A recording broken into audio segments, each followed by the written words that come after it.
Hey, so in today's competitive market, it's really important understanding the psychology of persuasion, and I think it's crucial. And I want to talk to you about a book called Influence, The Psychology of Persuasion by Robert Cialdini. He outlines 6 principles that can transform your business. And principle number 1 is principle of reciprocity, aka the law of giving. This principle is the idea that people feel obligated to return favors. So as a real estate agent, this means providing value up front. Offer free market analysis, helpful consultations, a detailed property report, without anything in return, any type of expectation of anything up front. This creates a powerful sense of obligation, making clients more likely to choose you to work with. So beyond doing a consultation, you could provide personalized moving guides, or even subtle gifts or market trend reports based on their favorite neighborhoods or places they might want to go. This creates a sense of indebtedness, but not in a manipulation way. The main takeaway here is people feel deeply internal obligated to repay those who have provided value to them up front. So what are ways you could implement this? Neighborhood value bomb, send a hyperlocal report with recent sales to a maybe seller without the masking. The vendor gold mine, maybe you send a list of hyperlocal vetted vendors that you use, or contractors, painters, to your database twice a year.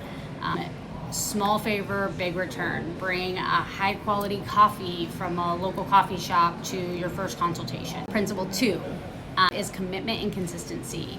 So this is the step-by-step commitment. So people tend to align their actions with their previous commitments.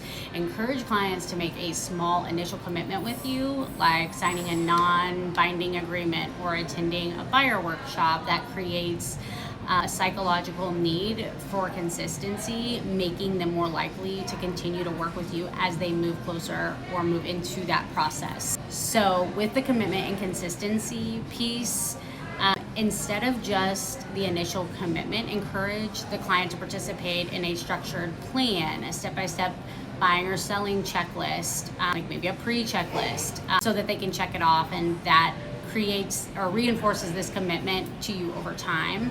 The main takeaway here is people have a obsessive desire to appear consistent with what they have already done and said. That micro yes will get that potential client to agree to a small and easy first step, like a 5-minute phone call before a full hour consultation.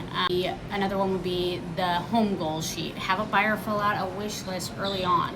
When they hesitate later, remind them, based on the goals that you set for yourself in January, this home hits every mark. Another one would be the trial close. Ask if they could find a home that fits all of their criteria in their price range. Would they be willing to move forward?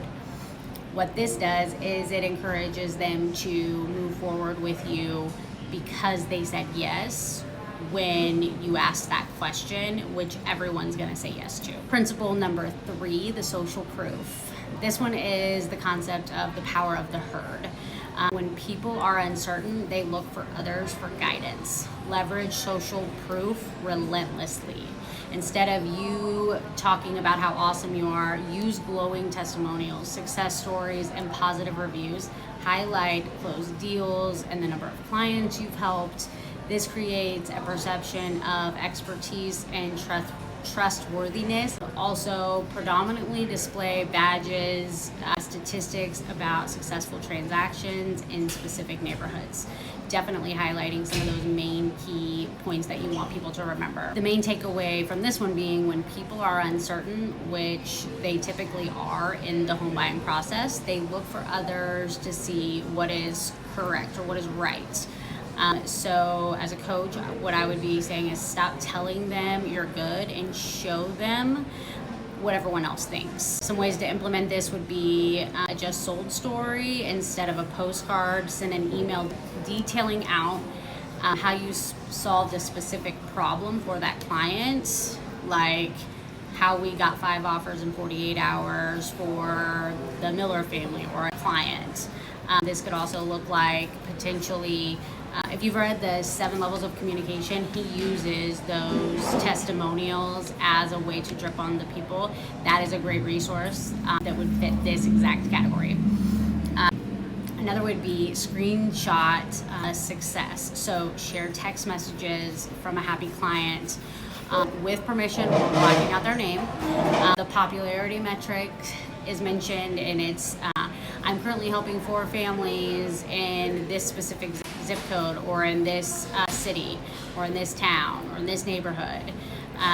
It's very helpful. People really respond well to seeing that, and it's just another reminder that you have that social proof and that people think you're awesome. Principle number 4 is authority, the expert advantage. People tend to trust and follow those who are perceived as experts. Position yourself as the authority in the real estate market. Share market insights, host webinars, and publish content. Highlight certifications and experiences that builds trust and credibility with potential clients. Some ways that you could create authority would be host localized market update webinars, or publish thought leadership content on your website, social media, blogs. Establish your expertise and knowledge repeatedly. The main takeaway here is that people are hardwired to follow the lead of credible and knowledgeable experts. What I would say here is change from salesperson to consultant. You change your language to be more like consulting them versus being a salesperson. Some ways to implement this would be do a weekly market pulse, a 60-second video every Monday explaining one stat, for instance, interest rates, inventory, all of that, and what it actually means to the buyers and sellers. And then professional packaging, ensuring that your LinkedIn and your profiles and your email signatures highlight your years of experience, designations, and the number of homes you've sold in your career. The seminar hook is a really good one. Host a monthly state of the market Zoom call for your past clients, just to jump on and learn about what's going on and keep up to date. Principle number 5, liking. The connection factor, it's simple. People prefer to do business with people that they like. So cultivate that genuine relationship. Find a common ground.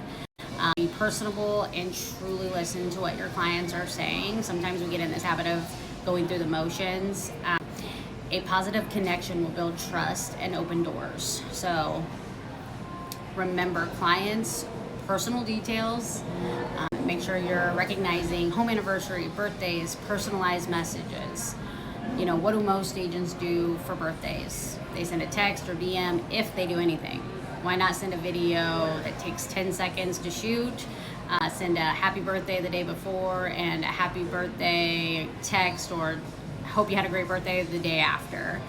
With these things like send text later, you could set it all up in one day, but it is a more one-to-one, and video messaging is way underutilized in our industry and would be super beneficial for agents to really plug in, to have that one-to-one connection. How cool is it to be the first one, even before their spouse, to wish them happy birthday? Engage authentically on social media and show your genuine interest in their well-being.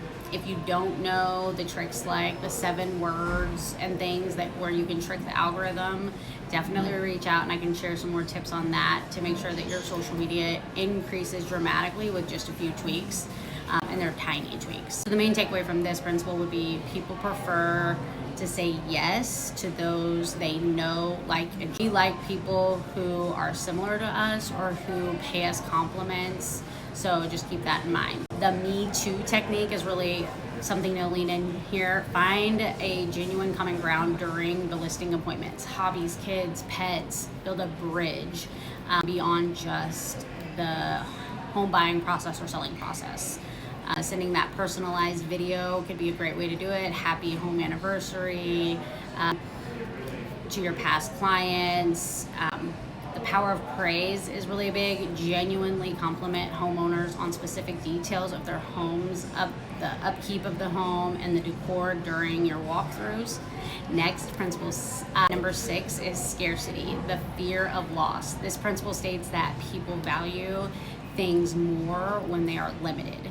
use scarcity ethically, highlight limited property listings, time-sensitive offers, or unique opportunities. This can create a sense of urgency to drive quicker decisions. Simply put, scarcity is when presenting a listing ethically, we're going to use that as a way to make sure that they move in a timely fashion, but only if this is really true. Again, this is ethically done. So if it's a sought after neighborhood or you don't think it's going to last long, make sure you're using that. The main takeaway here is that we want what we can't have. We are more motivated by the thought of actually losing something than the thought of actually gaining it. So something here to keep in mind is don't forget to mention that if there's a window of opportunity, definitely lean into that. Some ways to implement this would be the calendar lock. I only have 2 appointments slots available this week, or I'm only taking on 2 more listings this month to ensure that I have premium service. The interest rate reality, remind buyers every 1% rise in rate costs you this much. By mastering these 6 principles: reciprocity, commitment and consistency, social proof, authority, liking, scarcity, you can profoundly influence the success in your business. So I challenge you to pick one of these principles and implement it in the next 24 hours. Influence is a muscle, so start training it today. Reply influence and I will send you our cheat sheet of the 6 principles and a variety of tactics and ways that you can implement this in your business. If you do implement it, I would love to hear how it's going and when you start implementing it and what it does in your business. We would love to talk to you about it.